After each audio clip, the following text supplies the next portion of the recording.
So we're living in this cabin, and I asked her if I could try to find her a babysitter.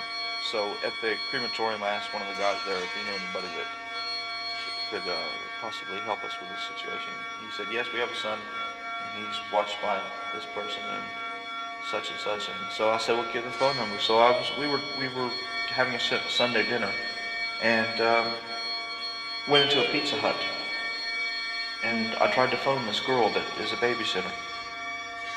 Sandy was in the van waiting in the parking lot.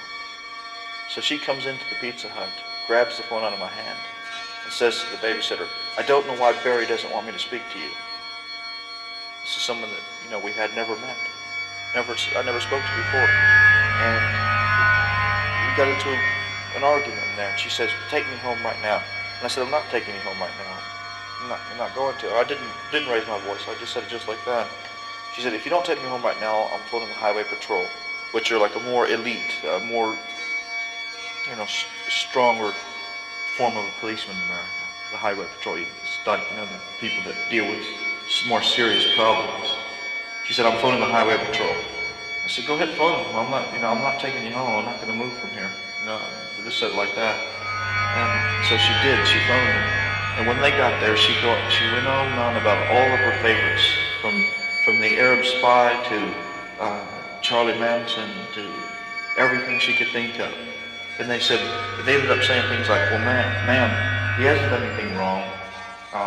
Can you just go home? Can you just go home? No, I'm not going home.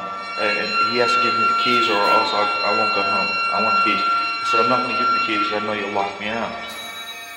So they suggested that she go to the Women's Abuse Center as a last resort. This is all over trying to get her a babysitter. So she said, all right, I'll go to the Women's Abuse Center. So she took off. He just got in the police car and left. So I went to work the next day, came home, and everything in the house that I owned, which were some quite expensive things, electronic things, quite a few musical instruments.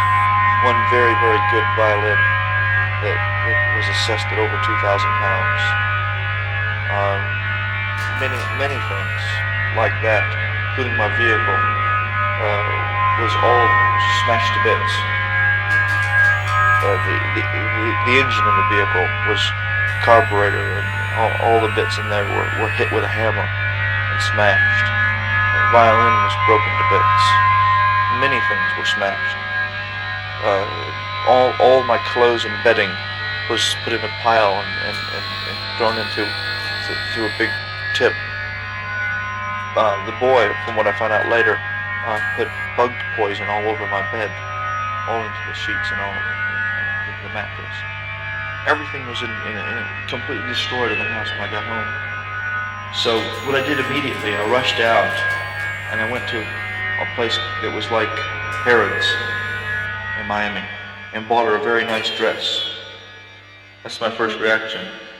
And then I bumped into her in a coming home from some grocery shop, and she didn't see me. I was trailing her, and then I found out this women's abuse center where she was staying.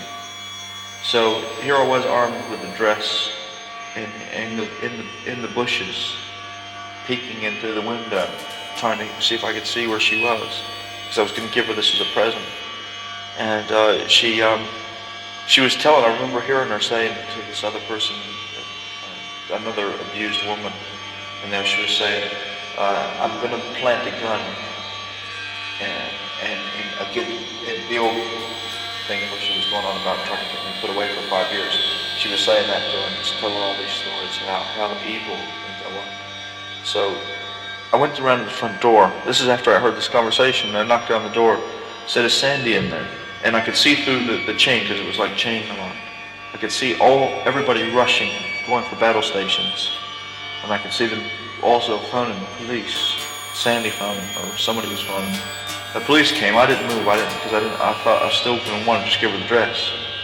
It was a very nice dress. And so the police, every once in a while you find police in Florida that are very, very bad.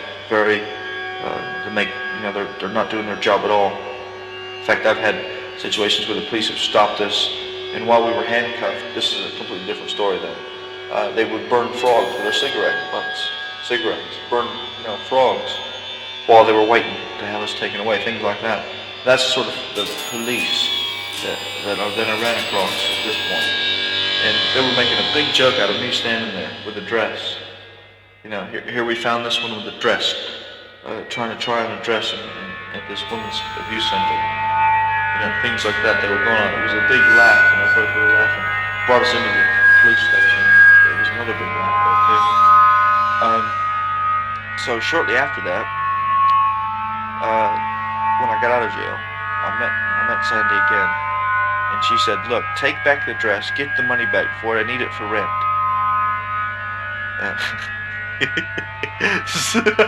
So I did do that. I took it back, got the money for the rent, and got back together with her.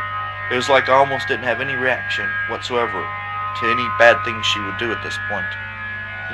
Did you notice that? There was, all these things that I was supposed to get really upset with. I forgot to get upset completely. It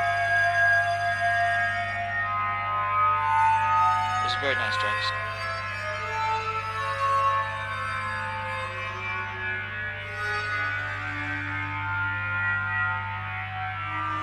It was a very nice dress. It was a very nice dress.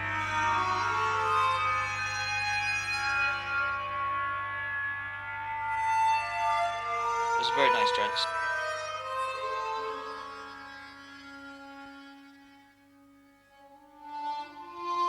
It was a very nice dress.